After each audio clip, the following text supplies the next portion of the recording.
જૂનાગઢનું ઐતિહાસિક ભવનાથ મંદિર વહીવટી ગેરરીતિઓને કારણે ફરી એકવાર વિવાદો અને ચર્ચામાં આવ્યું છે। સાધુ શિવગિરી બાપુએ ગંભીર આક્ષેપો સાથે ધડાકો કર્યો છે કે તંત્રની નિષ્ક્રિયતાના કારણે મંદિરની પવિત્ર પરંપરાઓનો ભંગ થઈ રહ્યો છે અને અહીં સાધુતાનો અભાવ જોવા મળે છે। છેલ્લા 10 મહિનામાં જ 3 સાધુઓની હકાલપટ્ટી કરવામાં આવી છે અને હાલ મંદિરનો વહીવટ પ્રાંત અધિકારી હસ્તક હોવાથી સંસારીઓના હાથમાં વહીવટ સોંપાયો છે। ભગવાનના ભોગમાં ગંભીર બેદરકારી દાખવવામાં આવી રહી છે। પૂજન સામગ્રી માટે ભાવિકો પરેશાન છે અને તંત્ર મંદિરનો પાટોત્સવ ઉજવવાનું પણ ભૂલી ગયું છે।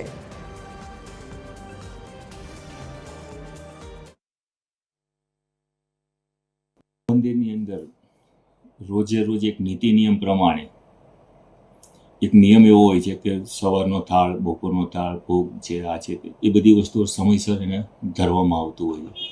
અત્યારના સમય પ્રમાણે ભવનાથની અંદર પ્રશાસન એ પણ જુએ કે ભોગનો સમય, થાળ ધરવાનો સમય શું છે, કેટલી જગ્યાએ ભોગ ધરાય છે। અત્યારે પ્રશાસનને એ પણ નહીં ખબર હોય।